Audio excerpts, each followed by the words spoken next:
Hello friends, ನಮಸ್ಕಾರ. ಸುಗುಣ Jain YouTube ಚಾನಲ್ಗೆ ಸ್ವಾಗತ. ನಾನು ನಿಮ್ಮ ಪ್ರೀತಿಯ ಸುಗುಣ.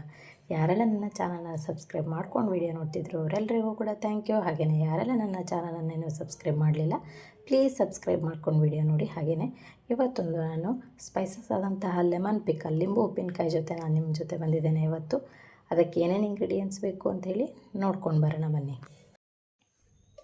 ಒಂದು 3 ಸ್ಪೂನ್ ಆಗೋಷ್ಟು ಸಾಸಿವೆ, ಒಂದು ಅರ್ಧ ಕಪ್ ಆಗುವಷ್ಟು ಬೆಳ್ಳುಳ್ಳಿಯನ್ನು ನಾನು ನೀಟಾಗಿ ಸಿಪ್ಪೆ ತೆಗೆದು ಅದನ್ನು ಚಿಕ್ಕ ಚಿಕ್ಕದಾಗಿ ಕಟ್ ಮಾಡಿ ಇಟ್ಕೊಂಡಿದ್ದೇನೆ. 1 ಕಪ್ ಆಗುವಷ್ಟು ಖಾರದ ಪುಡಿ, ಅಚ್ಚ ಖಾರದ ಪುಡಿ, ಹಾಗೆಯೇ ಇಂಗು ಮತ್ತು 15ರಿಂದ 20 ಬಿಳಿ ಪೆಪ್ಪರ್, ಕಾಳು ಮೆಣಸನ್ನು ತೊಗೊಂಡಿದ್ದೇನೆ. ಯಾವುದಾದ್ರೂ ತೊಗೊಳ್ಬೋದು. 2 ಸ್ಪೂನ್ ಆಗುವಷ್ಟು ಜೀರಿಗೆ, ಅರ್ಧ ಸ್ಪೂನ್ ಆಗುವಷ್ಟು ಮೆಂತೆ, ಹಾಗೆಯೇ ನಾನೊಂದು 15ರಿಂದ 20 ಲಿಂಬುವನ್ನು ನಾನು ಈ ರೀತಿಯಾಗಿ ಪೀಸ್ ಮಾಡಿ 1 ವಾರ ಉಪ್ಪಿನಲ್ಲಿ ನೆನೆ ಹಾಕಿದ್ದೆ. ಈಗ ಒಗ್ಗರಣೆ ಹೇಗೆ ಮಾಡೋದು ನೋಡ್ಕೊಂಡು ಬರೋಣ ಬನ್ನಿ. ಓಕೆ, ನಾನಿಲ್ಲೊಂದು ಪ್ಯಾನನ್ನು ಬಿಸಿಗೆ ಇಟ್ಕೊಂಡಿದ್ದೇನೆ. ಈಗ ಇದಕ್ಕೆ ಸಾಸಿವೆ, ಇದು ಸ್ವಲ್ಪ ಚಟಪಟ ಅಂತ ಸೌಂಡ್ ಬರೋವರೆಗೂ ನಾವು ಇದನ್ನು ಫ್ರೈ ಮಾಡ್ಕೊಳ್ಬೇಕು. ಬೌಲ್ಗೆ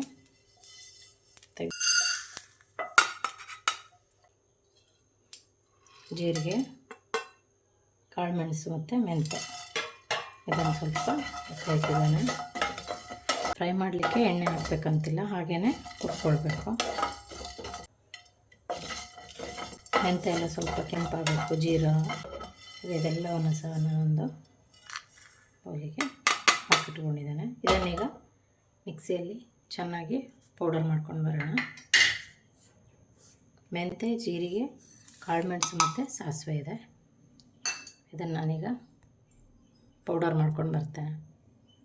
ಓಕೆ, ನಾನು ಈ ರೀತಿಯಾಗಿ ಪೌಡರನ್ನು ರೆಡಿ ಮಾಡಿ ಇಟ್ಕೊಂಡಿದ್ದೇನೆ. ನೋಡ್ಬೋದು ನೀವು, ಅದೆಲ್ಲವನ್ನು ಮಿಕ್ಸ್ ಮಾಡಿ ಗ್ರೈಂಡ್ ಮಾಡಿ ತೊಗೊಂಡು ಬಂದಿದ್ದೇನೆ. ಉಪ್ಪಿನಕಾಯಿಗೆ ಮೇಯ್ನ್ ಆಗಿರೋದೇ ಒಗ್ಗರಣೆನ ಎಷ್ಟು ಚೆಂದ ಹಾಕ್ತೇವೋ ಅಷ್ಟು ವರ್ಷ ನಮಗೆ ಉಪ್ಪಿನಕಾಯಿ ಇಡಲಿಕ್ಕೆ ಬರುತ್ತೆ. ಈಗ ಪ್ಯಾನ್ ಬಿಸಿಗಿಟ್ಟಿದ್ದೇನೆ. ಕೊಬ್ಬರಿ ಎಣ್ಣೆ ತೊಗೊಂಡಿದ್ದೇನೆ. ನೀವು ಯಾವುದಾದ್ರೂ ತೊಗೊಳ್ಬೋದು. ಒಂದು 3ರಿಂದ 4 ಸ್ಪೂನ್ ಆಗುವಷ್ಟು, ಸ್ವಲ್ಪ ಜಾಸ್ತಿನೇ ತೊಗೊಂಡಿದ್ದೇನೆ ನಾನು. ಇದಕ್ಕೆ ಇವಾಗ ನಾವೇನು ಬೆಳ್ಳುಳ್ಳಿಯನ್ನು ತೊಗೊಂಡಿದ್ವಿ ಹಾಕ್ತಾಯಿದ್ದೇನೆ. ನಾನು ಬೆಳ್ಳುಳ್ಳಿ ಸ್ವಲ್ಪ ಜಾಸ್ತಿ ತೊಗೊಂಡಿದ್ದೇನೆ.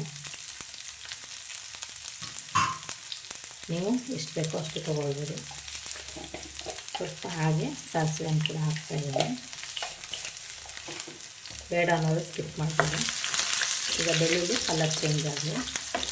ಈ ಮಧ್ಯ ಆ ಎಣ್ಣೆಲಿ ಫ್ರೈ ಆದಂಥ ಬೆಳ್ಳುಳ್ಳಿ ಸಿಗ್ತಾಯಿದ್ರೆ ನಿಜವಾಗ್ಲೂ ತುಂಬ ಚೆಂದ ಇರುತ್ತೆ. ಸ್ಪೈಸಸ್ ಆ್ಯಡ್ ಆಗಿರುತ್ತೆ, ಖಾರ, ಹುಳಿ, ಉಪ್ಪು ಎಲ್ಲ. ಅದರ ಮಧ್ಯೆ ಬೆಳ್ಳುಳ್ಳಿ ಸಿಕ್ಕಿದಾಗ ತುಂಬ ಚೆಂದ ಇರುತ್ತೆ. ಅದಕ್ಕೆ ಬೆಳ್ಳುಳ್ಳಿ ಈಗ ಕೆಂಪಾಗ್ತಾಯಿದೆ. ಈಗ ನಾನು ಗ್ಯಾಸನ್ನು ಆಫ್ ಮಾಡ್ತೇನೆ. ಇದು ಸ್ವಲ್ಪ ತಣ್ಣಗಾಗಲಿ.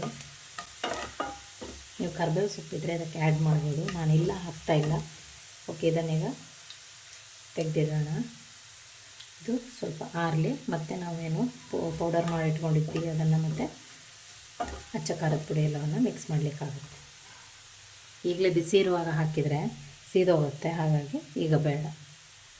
ಇದೀಗ ತಣ್ಣಗಾಗಿದೆ, ಆರಿದೆ. ಈಗ ಇದಕ್ಕೆ ನಾವು ಫುಲ್ ಆರಬಾರ್ದು, ಸ್ವಲ್ಪ ಬಿಸಿ ಬಿಸಿ ಇದೆ. ಈಗ ಇದಕ್ಕೆ ನಾವೇನು ಸಾಂಬಾರು ಪೌಡರ್ ಏನು ಮಾಡಿ ಇಟ್ಕೊಂಡಿದ್ವಿ ಉಪ್ಪಿನಕಾಯಿದು, ಅದನ್ನು ಹಾಕ್ತಾಯಿದ್ದೇನೆ. ಸ್ವಲ್ಪ ಮಿಕ್ಸ್ ಕೊಡಿ. ಹಾಗಾಗಿ ಇಷ್ಟೇ ಸಾಕು. ಈಗ ಹಿಂಗನ್ನು ಕೂಡ ನಾನು ಇದಕ್ಕೆ ಆ್ಯಡ್ ಮಾಡ್ತೇನೆ. ಹಿಂಗನ್ನು ನೀವು ಆ್ಯಡ್ ಮಾಡೋದ್ರಿಂದ ಉಪ್ಪಿನಕಾಯಿ ಹಾಳಾಗೋದಿಲ್ಲ ಮತ್ತು ಎಕ್ಸ್ಟ್ರಾ ಟೇಸ್ಟ್ ಕೊಡುತ್ತೆ.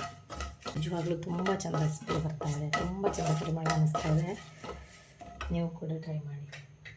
ಈಗ ಖಾರದ ಪುಡಿ ಏನು ತೊಗೊಂಡಿದ್ವಿ ಇದನ್ನು ಸ್ವಲ್ಪ ಹಾಕಿ ಎಣ್ಣೆಯಲ್ಲೇ ಫ್ರೈ ಮಾಡ್ಕೊಳ್ಬೇಕು.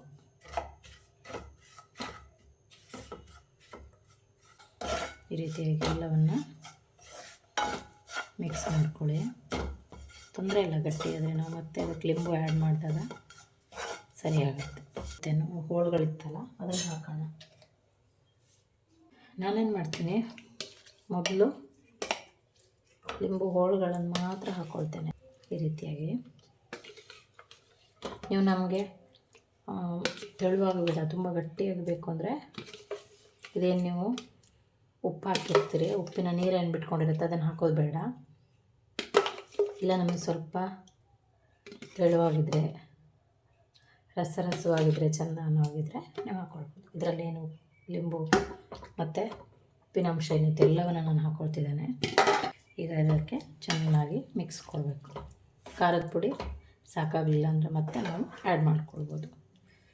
ಈ ಉಪ್ಪಿನಕಾಯಿಯೂ ಅಷ್ಟೇ, ನಾವು ಎಷ್ಟು ದಿನ ಇಟ್ಟರೂ ಹಾಳಾಗೋದಿಲ್ಲ. ಮತ್ತು ನಾವೇನು ಉಪ್ಪಿನಕಾಯನ್ನು ಈ ರೀತಿಯಾಗಿ ಪಿಕಲನ್ನು ರೆಡಿ ಮಾಡ್ತೇವೆ, ಇದು ಮಸಾಲೆ ಎಲ್ಲ ಹಿಡಲಿಕ್ಕೆ ಒಂದು 2-3 ದಿನ, ಒಂದು ವಾರನಾದರೂ ಬೇಕಾಗುತ್ತೆ. ಆಮೇಲೆ ಎಕ್ಸ್ಟ್ರಾ ಟೇಸ್ಟ್ ಬರುತ್ತೆ, ಇವಾಗಿನಿಂತ ಚೆಂದ ಟೇಸ್ಟ್ ಬರುತ್ತೆ. ಮಿಕ್ಸ್ ಕೊಟ್ಟಿದ್ದೇನೆ ನಾನು. ಯಾವುದಾದ್ರೂ ಅಷ್ಟೇ, ಉಪ್ಪಿನಕಾಯಿ ಮಾಡಿದ ದಿನದಕ್ಕಿಂತ ಒಂದು ವಾರ ಆದಮೇಲೆ ಅದರ ಟೇಸ್ಟು ತುಂಬ ಅದ್ಭುತವಾಗಿರುತ್ತೆ. ಇದು ಅಷ್ಟೇ, ತುಂಬಾ ಚೆಂದ ಸ್ಮೆಲ್ ಬರ್ತಾಯಿದೆ, ತುಂಬ ಚೆಂದ ಇದೆ. ಹಾಗೆಯೇ ತಿನ್ನೋಣ ಅಂತ ಅನಿಸುತ್ತೆ. ನೀವು ಕೂಡ ಟ್ರೈ ಮಾಡಿ, ತುಂಬ ಈಸಿಯಾಗಿದೆ. ಕ್ವಿಕ್ಕಾಗಿ ಮಾಡಿಟ್ಕೊಂಡ್ರೆ ನೀವು ಒಂದು ವರ್ಷದವರೆಗೂ ಇದನ್ನು ಸ್ಟೋರ್ ಮಾಡಿ ಇಟ್ಕೊಳ್ಬೋದು. ಏರ್ ಕಂಟೈನರ್ ಬಾಕ್ಸಲ್ಲಿ ಹಾಕಿಟ್ಕೊಂಡ್ರೆ ಒಂದು ವರ್ಷದವರೆಗೂ ನೀವು ಸ್ಟೋರ್ ಮಾಡ್ಬೋದು. ಇದನ್ನು ಇದು ರೆಡಿಯಾಗಿದೆ. ನೀವು ಉಪ್ಪು ಆಲ್ರೆಡಿ ಹಾಕಿರ್ತೀರ, ಬೇಕು ಅಂದರೆ ಮತ್ತೆ ಆ್ಯಡ್ ಮಾಡ್ಕೊಳ್ಬೋದು. ಓಕೆ, ನೀವು ಕೂಡ ಮನೇಲಿ ಟ್ರೈ ಮಾಡಿ. ಲಿಂಬು ಉಪ್ಪಿನಕಾಯಿ ಅಥವಾ ಲೆಮನ್ ಪಿಕಲ್ ರೆಡಿಯಾಗಿದೆ. ನೀವು ಕೂಡ ಮನೇಲಿ ಟ್ರೈ ಮಾಡಿ ಹೇಗಾಗಿದೆ ಅಂತ ನನಗೆ ಕಮೆಂಟ್ನಲ್ಲಿ ತಿಳಿಸಿ. ನನ್ನ ವಿಡಿಯೋವನ್ನು ನೋಡಿದ್ದಕ್ಕಾಗಿ ಧನ್ಯವಾದಗಳು.